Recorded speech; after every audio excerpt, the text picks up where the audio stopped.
Quinta esencia. Capítulo 2.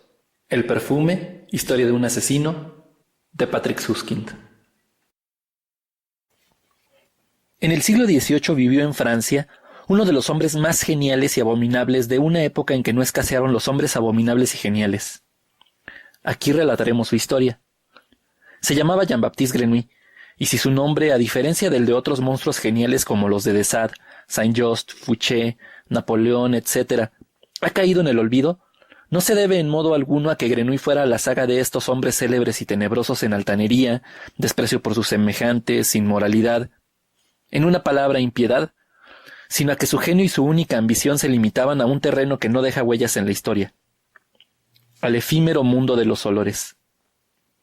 En la época que nos ocupa reinaba en las ciudades un hedor apenas concebible para el hombre moderno. Las calles apestaban a estiércol, los patios interiores apestaban a orina, los huecos de las escaleras apestaban a madera podrida y excrementos de rata, las cocinas a col podrida y grasa de carnero, los aposentos sin ventilación apestaban a polvo enmohecido, los dormitorios a sábanas grasientas, a edredones húmedos y al penetrante olor dulzón de los orinales. Las chimeneas apestaban a azufre, las curtidurías a lejías cáusticas, los mataderos a sangre coagulada.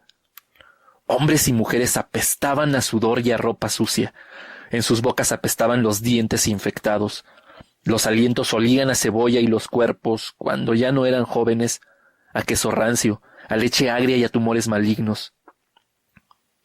Apestaban los ríos, apestaban las plazas, apestaban las iglesias, y el hedor se respiraba por igual bajo los puentes y en los palacios.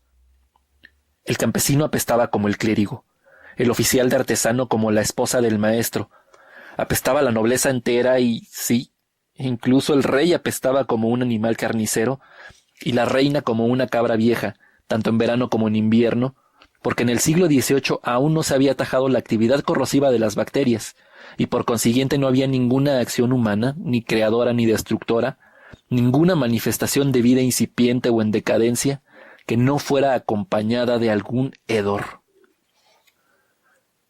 Y como es natural, el hedor alcanzaba sus máximas proporciones en París, porque París era la mayor ciudad de Francia. Y dentro de París había un lugar donde el hedor se convertía en infernal, entre la Rue aux Fers y la Rue de la Ferronnerie, o sea, el Cimetière des Innocents. Durante 800 años se había llevado allí a los muertos del Hospital Hotel Dieu y de las parroquias vecinas. Durante 800 años, carretas con docenas de cadáveres habían vaciado su carga día tras día en largas fosas, y durante 800 años se habían ido acumulando los huesos en osarios y sepulturas. Hasta que llegó un día, en vísperas de la Revolución Francesa, cuando algunas fosas rebosantes de cadáveres se hundieron, y el olor pútrido del atestado cementerio incitó a los habitantes no solo a protestar, sino a organizar verdaderos tumultos, en que fue por fin cerrado y abandonado después de amontonar los millones de esqueletos y calaveras en las catacumbas de Montmartre. Una vez hecho esto, en el lugar del antiguo cementerio, se erigió un mercado de víveres. Fue aquí, en el lugar más maloliente de todo el reino, donde nació el 17 de julio de 1738 Jean-Baptiste Grenouille. Era uno de los días más calurosos del año. El calor se abatía como plomo derretido sobre el cementerio y se extendía hacia las calles adyacentes como un vaho putrefacto que olía a una mezcla de melones podridos y cuerno quemado. Cuando se iniciaron los dolores de parto, la madre de Grenouille se encontraba en un puesto de pescado de la Rue aux Fers, escamando albures que había destripado previamente. Los pescados, seguramente sacados del Sena aquella misma mañana, apestaban ya hasta el punto de superar el hedor de los cadáveres. Sin embargo, la madre de Grenouille no percibía el olor a pescado podrido o a cadáver, porque su sentido del olfato estaba totalmente embotado y además le dolía todo el cuerpo y el dolor disminuía su sensibilidad a cualquier percepción sensorial externa. Solo quería que los dolores cesaran, acabar lo más rápidamente posible con el repugnante parto. Era el quinto. Todos los había tenido en el puesto de pescado, y las 5 criaturas habían nacido muertas o medio muertas, porque su carne sanguinolenta se distinguía apenas de las tripas de pescado que cubrían el suelo y no sobrevivían mucho rato entre ellas, y por la noche todo era recogido con una pala y llevado en la carreta al cementerio o al río. Lo mismo ocurriría hoy, y la madre de Grenouille, que aún era una mujer joven, de unos 25 años, muy bonita y que todavía conservaba casi todos los dientes y algo de cabello en la cabeza y, aparte de la gota y la sífilis y una tisis incipiente, no padecía ninguna enfermedad grave, que aún esperaba vivir mucho tiempo, quizás 5 o 10 años más, y tal vez incluso casarse y tener hijos de verdad como la esposa respetable de un artesano viudo, por ejemplo.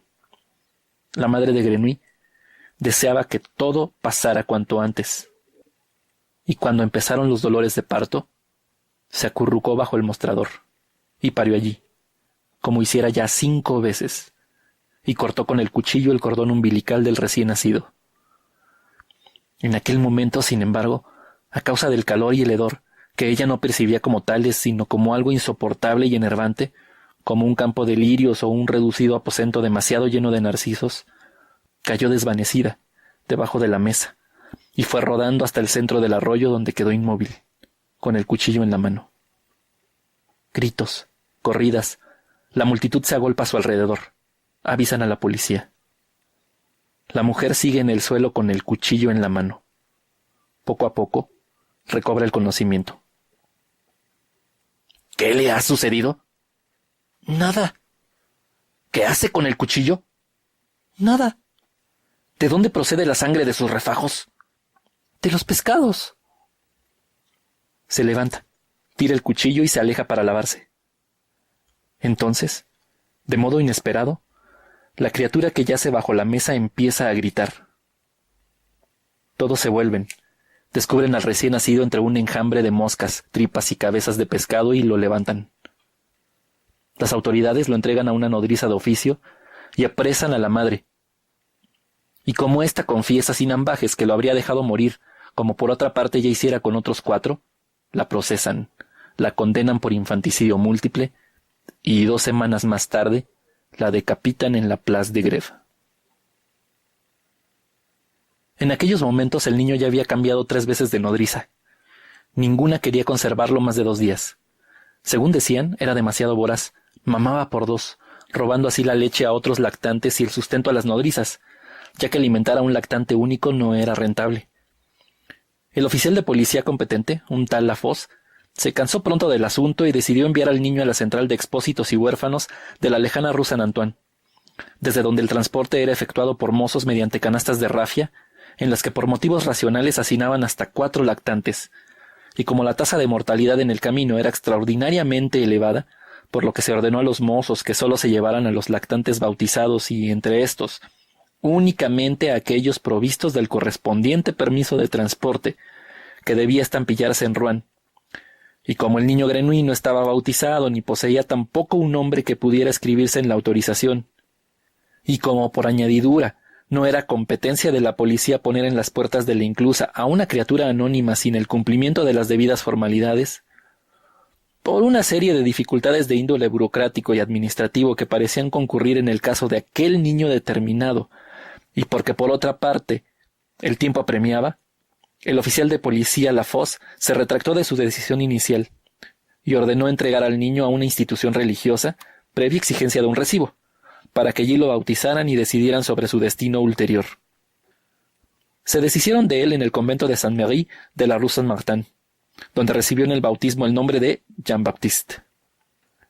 Y como el prior estaba aquellos días de muy buen humor y sus fondos para beneficencia aún no se habían agotado, en vez de enviar al niño a Rouen, decidió criarlo a expensas del convento, y con este fin lo hizo entregar a una nodriza llamada Jeanne Bussy, que vivía en la Rue Saint-Denis, y a la cual se acordó pagar 3 francos semanales por sus cuidados.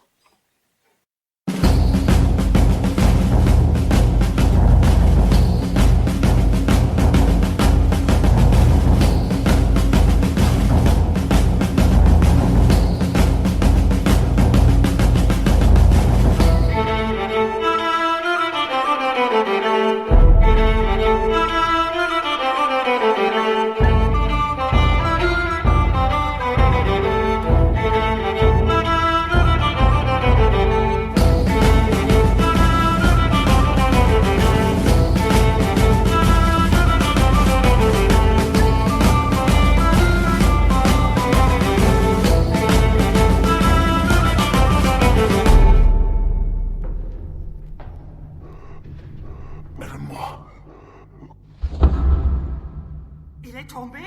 Mais qu'est-ce qu'il a? Ah! Sainte Vierge! Au secours! Venez! Venez! Venez! C'est la peste! C'est la peste! Sauf qui peut! Sauf qui peut!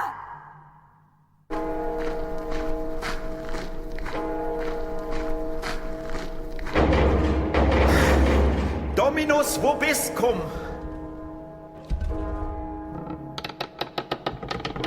Et cum spiritu tu, quid est, fortvis. Ita claudite fenestras et portas, nunc manus Dei funientis, pestilentiam etiam agentem apportavit. Domine, serva animus nostrus.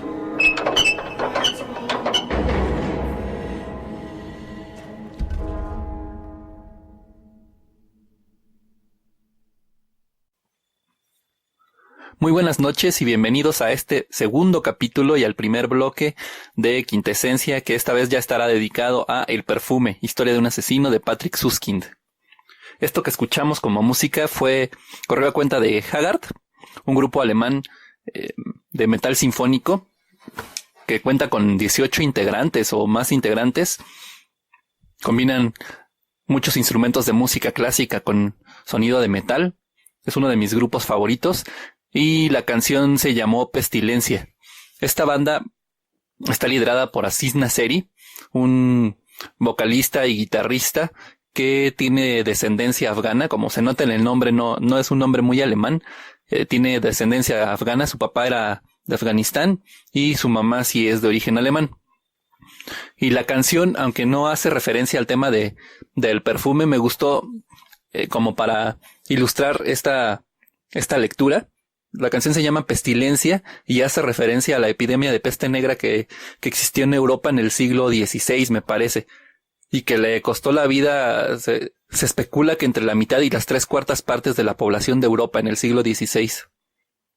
Y creo que ilustra muy bien este ambiente del que nos habla Patrick Süskind, del París del siglo XVII, este entorno lleno de olores repugnantes, este entorno insalubre que nos irá acompañando a lo largo de toda la narración y que para mí es parte fundamental del relato. Y lo que les leí corresponde justamente con cómo inicia el libro del perfume de Patrick Süskind.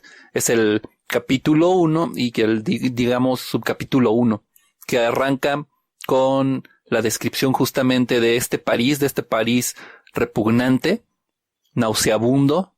Luego sigue con la descripción del parto de Grenouille, y si lo podemos dividir en un tercer mini bloque, podríamos hablar de que nos mete al entorno burocrático y a la forma de pensar y al estilo de administración de París y de Francia en aquellas épocas.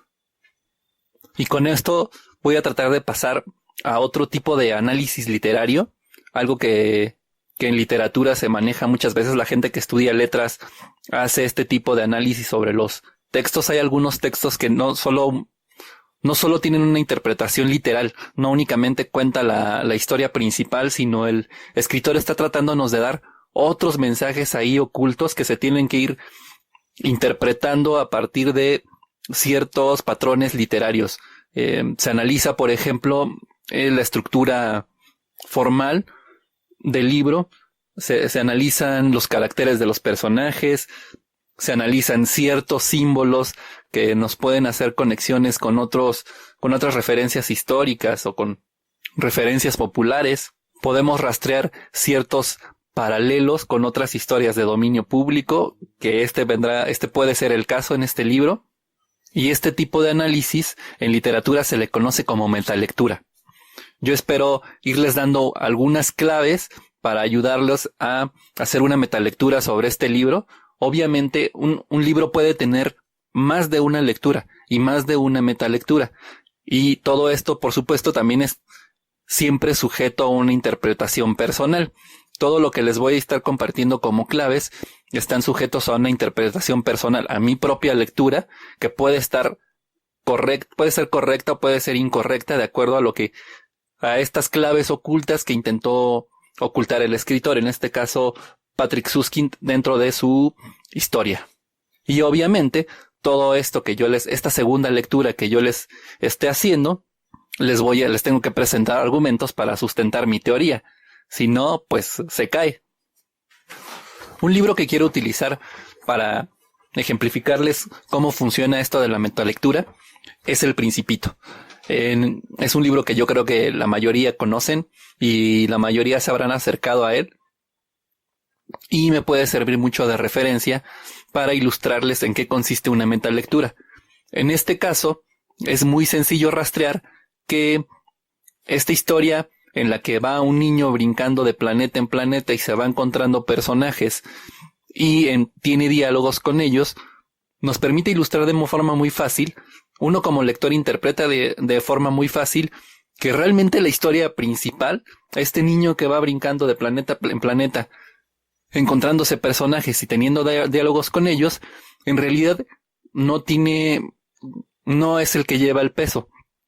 Más bien, lo que nosotros como lectores tendremos que captar o nos tendremos que centrar es justamente en los diálogos que va teniendo y que nos damos cuenta que estos diálogos podemos tomar cierto aprendizaje que podemos aplicar dentro de nuestras vidas.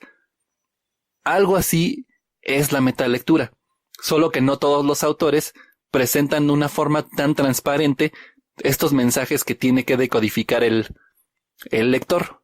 Y entonces uno como lector tiene que estar atento a dónde están los mensajes, dónde están esas claves que nos va poniendo, esas migajas de pan, esas pistas que nos va poniendo el autor para que encontremos el mensaje que él nos quiere que encontremos entre líneas, como se dice comúnmente. Y entonces la idea es que yo les voy a ir dando ciertas claves que yo he estado encontrando para hacer esta interpretación sobre el perfume, que puede ser correcta, puede ser incorrecta, puede empatar o no empatar con las claves que fue soltando el autor. A final de cuentas, un libro puede tener muchas interpretaciones. El chiste es que cada interpretación se le dé un cierto sustento o se presenten pruebas que hagan un cierto sentido y una cierta congruencia para armar esta estructura de interpretación, para darle sentido. Si no, pues la teoría se cae. Otra cosa que quisiera comentarles es que las lecturas anteriores que he hecho que hice para el primer capítulo se trató de cuentos y por primera vez nos vamos a meter con el análisis de una novela. ¿Cuál es la diferencia? De entrada, entre un cuento y una novela existe una diferencia de extensión. Los cuentos son mucho más cortos, las novelas son mucho más largas. Un cuento vive en función de una anécdota en un tiempo limitado. El escritor nos presenta un hecho en un periodo de tiempo muy limitado y no es necesario hacer un análisis muy profundo de personajes, de circunstancias. El papel del escritor es rápidamente en meternos en un entorno porque lo que importa es la anécdota y dentro de esta anécdota sorprendernos al final, llevarnos de la mano a través de una historia en las que él va a tratar de sorprendernos con un final inesperado. De esto se trata un cuento. Y una novela, por su extensión, requiere una complejidad más amplia, requiere incrustarnos en un espacio determinado, en un ambiente determinado, en un tiempo determinado, implica desarrollar psicológicamente ciertos personajes, implica muchas más sensaciones, muchas más emociones, porque va a ser un texto que nos va a ir acompañando durante más tiempo. También platicarles que dentro de esta dinámica pretendo no contarles la historia completa de la novela o de las novelas que vayamos revisando, justamente porque la intención no es matarles la historia. La intención es invitarlos a leerlos, si se puede, que hagan una lectura en paralelo conmigo y yo únicamente hacerles énfasis en algunos puntos que a lo mejor como lectores un poquito inocentes, tal vez puedan pasar por alto. Tal vez no se estén dando cuenta de los juegos que está haciendo el escritor y se están perdiendo de una lectura mucho más completa y mucho más rica a partir de estos textos. Entonces incluso puedo leerles textos que en apariencia puedan ser muy secundarios o casi no importantes dentro del libro, pero que con esta interpretación que yo les voy a buscar dar, se den cuenta del peso que pueden tener dentro del juego de la historia y dentro del mensaje completo del escritor. Los buenos escritores tienen un proceso muy complejo para estructurar sus libros y hay que ir quitándole la cáscara al libro para encontrar estos mensajes. Por ejemplo, algo que los quiero comentar ahorita, uno de los aspectos que normalmente como lectores inocentes no se fijarían, es para empezar la estructura formal del libro y que puede jugar un papel dentro de la interpretación que yo estoy haciendo. El libro, si lo revisan, si lo ojean, se divide en 4 partes. Patrick Süskind dividió el libro en 4 partes. Lo voy a dejar ahí y después les comento por qué puede ser esto importante. Por el momento, solo quiero destacar dentro de esta lectura, de este primer texto, algo que ya les comenté. Si lo podemos desgajar, esta primera lectura, podríamos darnos cuenta que existen estas 3 pequeñas partes con las que está jugando el escritor. Por una parte, como primer elemento, la descripción de París, que dentro de mi interpretación, justamente, y ligándolo con el tema que ya vimos de monstruos, París, Patrick Süskind, yo siento que nos los presenta y que nos los arroja como un personaje por sí mismo. Hace unas semanas también me preguntaban si las ciudades, si los lugares y las situaciones podían ser monstruos. Este es un ejemplo y por eso le comentaba a Brenda que lo tocaríamos más adelante. En este texto nos arroja a un París que con una descripción nos está haciendo una función de personaje. Esta descripción que hace de París hace que funcione como un personaje y como un personaje monstruoso. Aquí ya estamos haciendo el vínculo con el tema de monstruos. El segundo elemento que aparece dentro de este texto pequeñito es el nacimiento de París, el nacimiento de Grenouille, perdón. Y justamente los personajes que también van apareciendo dentro de esta descripción del nacimiento de Grenouille también son personajes monstruosos. Sabemos que el protagonista, que es Grenouille, se convertirá en un monstruo o es un monstruo, y si vemos al otro personaje que toma parte en este bloque, es la madre de Grenouille, que también toda la descripción que nos hace de su situación, de sus antecedentes, lo coloca como un personaje monstruoso también. Y finalmente, el tercer elemento es ya cuando él nació, todo el tratamiento burocrático que se le hace al niño, toda esta descripción de acontecimientos nos reflejan también una monstruosidad dentro de la sociedad de ese París. No solo la descripción de los aromas repulsivos, sino la gente también y su comportamiento se vuelve un tanto monstruoso. Ahora, como ya hice la selección de varios fragmentos de lectura para este libro y van a ser varios, voy a cambiar un poquito la dinámica en que les he estado compartiendo la información. En esta ocasión ya voy a estarles compartiendo también textos entre semana, no análisis, sino avance del texto con música a media semana. Yo espero compartírselos los jueves porque pueden llegar a ser narraciones muy largas. Entonces, tal vez revisemos dos lecturas en el fin de semana, en la grabación que haga el fin de semana, pero dejarles también un texto de avance para irlos metiendo dentro de la dinámica del texto, también un poquito enamorarlos del libro y también ir agilizando su lectura. Y también darles un poquito de oxígeno para que escuchen la narración y darles tiempo para que les esté funcionando dentro de su cabeza y me digan qué sensaciones les van provocando las lecturas, porque si no hago la lectura directa o hago la narración directa y no les doy como un poquito de tiempo para que le ventilen y para que lo jueguen, para que hagan incluso sus propias interpretaciones. Entonces les estaré compartiendo 2 fragmentos a la semana. Y también quiero que esto se vuelva un poquito más interactivo. A lo mejor cada semana les voy dejando preguntas en la página de Facebook. No preguntas muy complejas.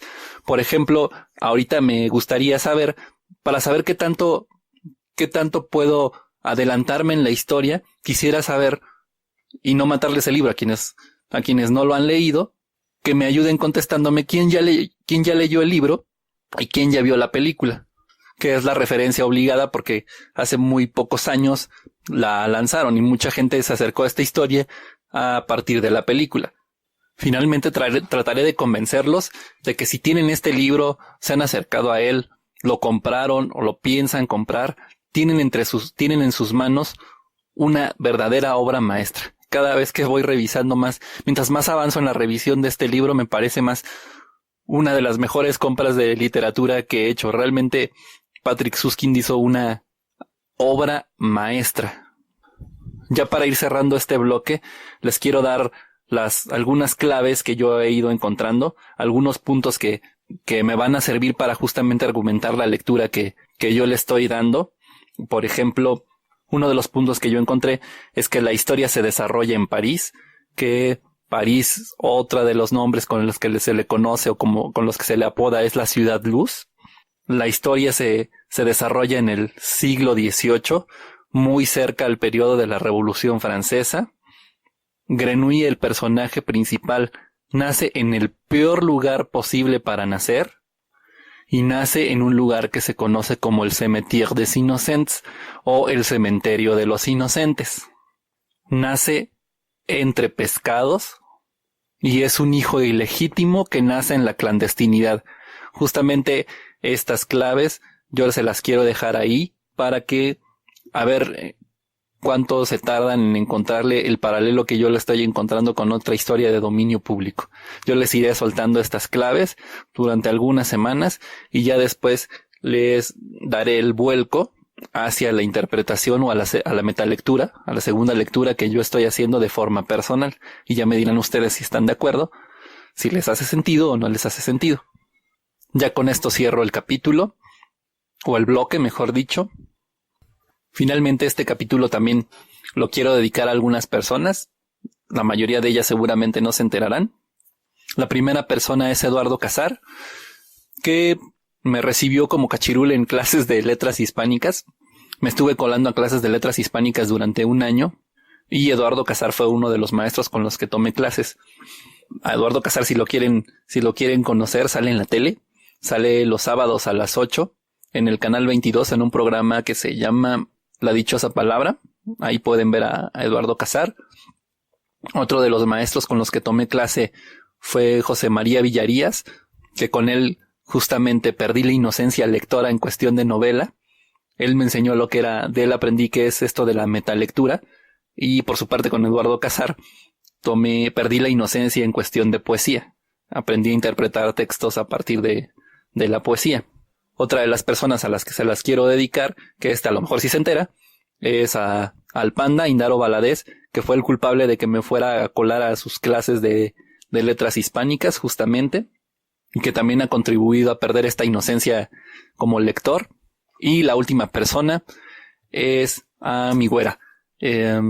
Por razones púdicas no voy a decir el nombre, pero ella sabe quién es. Y ella es el agradecimiento porque fue quien me acercó. Por su culpa leí este libro del perfume por primera vez, porque quería ir a ver la película, entonces quise leer el texto antes de ver la película. Hasta aquí las dedicatorias. Como siempre, invitarlos a que participen conmigo. Les estaré compartiendo conexiones de este texto, cómo ha influido en otras artes y en otras disciplinas este tema. Igual si quieren contribuir con algo es bienvenido. Invitarlos a que participen, a que me platiquen qué les pareció el texto, si les gustó el libro, si no les gustó, si ya lo leyeron y les gustó, si les está generando sensaciones lo que les vaya leyendo. Recordarles que todas las grabaciones que hago no tienen ningún fin de lucro, tratando de respetar los derechos de autor. Y les recuerdo mi nombre. Soy Sergio Puga, grabé esto desde algún momento de la cuarta semana de octubre y desde algún lugar de la Ciudad de México. Y nos escuchamos en el próximo bloque, o a media semana les comparto un fragmento más del perfume y la grabación ya con este choro el siguiente fin de semana. Espero me acompañen y nos escuchamos la próxima.